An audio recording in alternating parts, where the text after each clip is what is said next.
je suis Jean-Pascal Mollet. Je vais vous parler aujourd'hui des 7 C. Ces 7 C, ce sont les 7 étapes d'une négociation réussie. La première phase est celle de la conception, c'est celle de l'avant-vente. La réussite d'une bonne négociation, c'est 90% de préparation.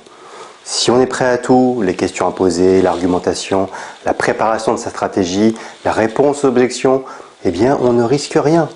C'est comme quand vous allez à un examen et que vous connaissez tout sur le bout des doigts, eh bien vous arrivez sûr de vous. Si bien sûr vous n'avez appris que la moitié, le stress et les hésitations seront forcément présents. Ensuite, le deuxième C, c'est le contact. Les premières impressions conditionnent les premières phases d'une négociation. Voir d'ailleurs la règle des 4x20 dans une précédente vidéo sur la prise de contact en magasin. L'objectif de cette phase est de créer le contact et éventuellement d'évoquer le cadre de l'entretien. Les objectifs, la durée, l'ordre du jour. Puis la troisième phase, donc le troisième C, c'est la phase connaître, qui est la découverte. Et là, on tombe souvent dans le piège de commencer par se présenter soi, son produit ou son entreprise. Alors, pourquoi commencer par cette phase connaître ? Eh bien, tout d'abord, pour être certain de proposer la bonne solution et le bon produit à la personne que l'on a en face de soi. Également pour être crédible dans vos propositions. Imaginez un médecin qui vous verra arriver, qui vous dirait vous avez une grippe intestinale, donc je vous prescris des antibiotiques. Avant de vous avoir ausculté. Bon, ce serait vraiment incohérent. Et c'est votre rôle d'expert d'ailleurs, de faire un diagnostic avant de pouvoir proposer une solution comme un médecin. C'est également important pour adapter vos arguments à la motivation précise de votre client. Et surtout, alors comme le dit Jean-Paul Belmondo dans un film que j'utilise souvent en formation qui s'appelle Itinéraire d'un enfant gâté, ce qui intéresse les autres, c'est qu'on leur parle d'eux, pas de soi. Durant cette phase, vous devez vous appliquer à poser des questions ouvertes qui ouvrent le dialogue. Par exemple, qu'est-ce qui est important pour vous ? Qu'attendez-vous d'un partenaire ? Une question ouverte, grammaticalement parlant, est une question qui commence par un pronom relatif. Et je vais vous donner un petit procédé mnémotechnique qui est le CQQ, c'est occupé. CQQ, c'est occupé pour comment, qui, quoi, combien, où, quand et pourquoi. Si votre question commence par un de ces pronoms relatifs, elle est forcément ouverte. Vous devez également utiliser des questions rebonds. C'est une forme de question ouverte pour creuser ce que dit votre interlocuteur. Par exemple, mais encore, qu'entendez-vous par pas pratique, qu'est-ce que vous pouvez me dire de plus par rapport à ce sujet ? Voilà. Là, on a bouclé la phase de découverte, la phase connaître, et nous arrivons sur la quatrième phase, le quatrième C, qui est la phase comprendre. Montrer que j'ai bien compris, bien écouté, et que j'ai tous les éléments pour faire une proposition en reformulant. Donc si j'ai bien compris, ce que vous cherchez, c'est quelque chose de pratique, et ce qui est important pour vous, ce sont les délais de livraison. C'est bien cela ? Et là, le but est d'aller chercher un oui de validation. La vente est presque conclue puisque votre client a exprimé un besoin et des attentes, et vous la confirmez par un oui.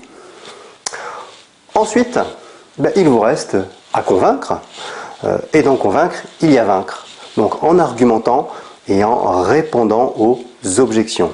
Et un argument, qu'est-ce que c'est ? Eh bien, c'est une caractéristique que vous transformez en bénéfice pour le client.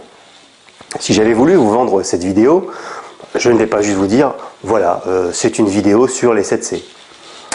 Je vous dirais plutôt, cette vidéo vous permettra de développer votre chiffre d'affaires.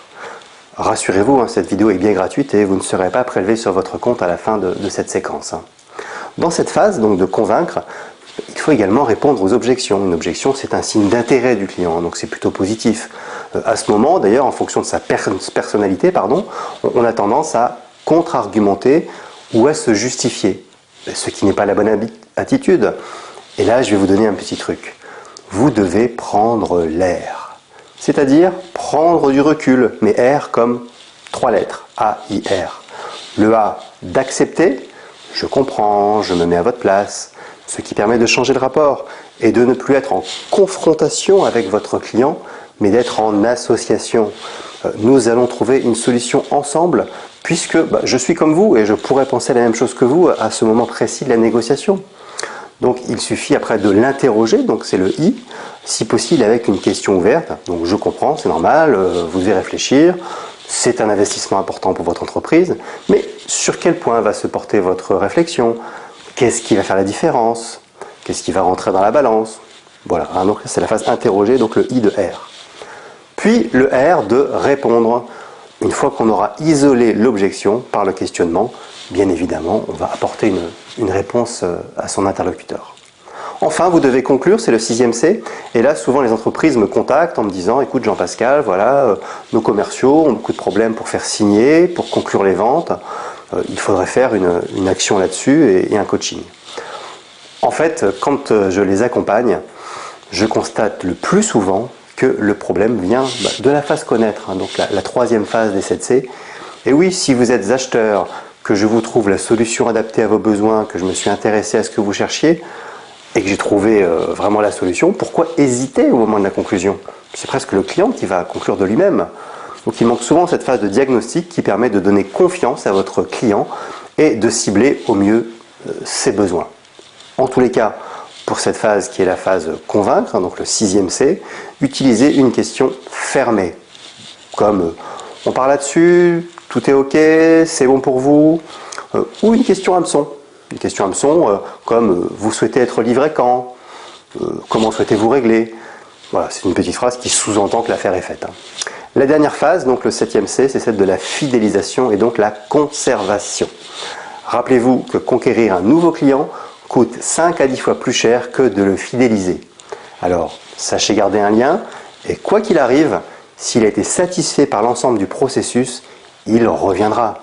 Un client satisfait, c'est un client qui revient, c'est également 3 nouveaux clients, alors qu'un client mécontent, c'est 10 clients de perdus.